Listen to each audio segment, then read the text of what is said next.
Assalamualaikum warahmatullahi wabarakatuh. Perkenalkan, nama saya Yulia dari kelas 12 IPA 1. Di sini saya akan menjelaskan tentang materi yang kedua, yaitu konsep relativitas tentang panjang, waktu, dan massa yang dikaitkan dengan kerangka acuan dan kesetaraan massa dengan energi dalam teori relativitas khusus. Yang pertama, teori relativitas. Sir Isaac Newton menganggap ruang dan waktu itu konstan. Akan tetapi, pada sebuah pemahaman baru yang diberikan oleh teori relativitas umum dan teori relativitas khusus, ruang dan waktu tidaklah konstan, melainkan dapat berubah dan bergejolak layaknya fluida. Albert Einstein merupakan ilmuwan di balik teori ini, di mana dia mempublikasikan bagian pertama teori ini, yakni teori relativitas khusus pada tahun 1905. Satu dekade kemudian, Einstein mempublikasikan bagian keduanya, yakni teori relativitas umum. B. Teori relativitas umum. Teori relativitas umum merupakan teori gravitasi. Pada pernyataan Newton, gravitasi merupakan gaya yang tidak tampak yang menarik objek satu sama lain. Namun pada relativitas umum, gravitasi merupakan kelengkungan ruang waktu yang diakibatkan oleh massa suatu benda. Semakin berat suatu benda, semakin besar lengkungan ruang waktu yang ditimbulkan. Kelengkungan ini berefek pada waktu. Semakin besar gravitasi, maka waktu akan berjalan semakin lambat di lengkungan ruang waktu tersebut. C. Fenomena perubahan panjang, waktu, dan massa dikaitkan dengan kerangka acuan dan kesetaraan massa dengan energi dalam teori relativitas khusus. Yang pertama, A. Teori relativitas Newton atau fisika klasik. Sebuah benda akan dikatakan bergerak jika posisi benda itu mengalami perubahan terhadap suatu titik yang dianggap sebagai acuan atau disebut juga kerangka acuan. Benda dikatakan diam apabila posisi benda itu terhadap kerangka acuannya tidak berubah. B. Percobaan Michelson dan Marley.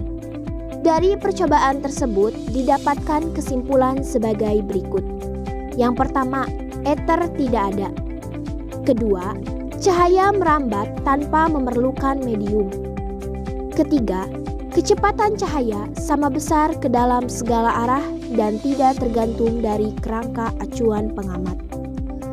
Percobaan ini juga telah disebut sebagai titik tolak untuk aspek teoritis revolusi ilmiah kedua.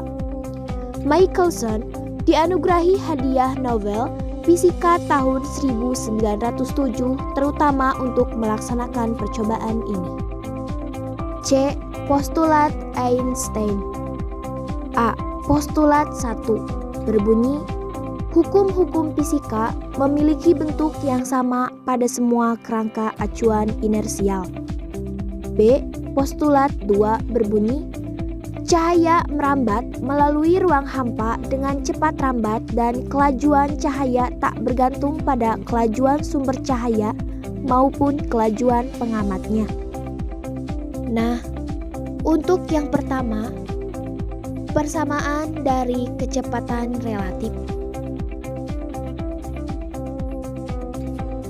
Dan yang kedua, konstansi panjang. Konstansi panjang adalah penyusutan panjang suatu benda menurut pengamat yang bergerak. Penyusutan ini memenuhi persamaan berikut. L sama dengan LO akar 1 min V kuadrat per C kuadrat, dengan L adalah panjang benda menurut pengamat yang bergerak relatif terhadap benda, dan LO adalah panjang benda menurut pengamat yang diam relatif terhadap benda. Yang ketiga, dilatasi waktu. Dilatasi waktu adalah peristiwa pengembungan waktu menurut pengamat yang bergerak. hubungannya memenuhi persamaan berikut, dan ini merupakan persamaannya. Dan yang terakhir, massa dan energi relatif.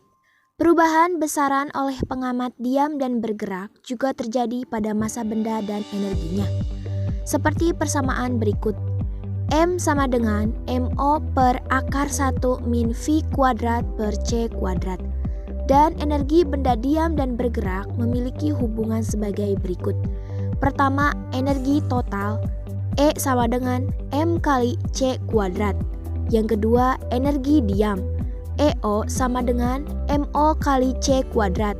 Dan yang terakhir, energi kinetik EK sama dengan E min EO. Sekian presentasi yang telah saya sampaikan.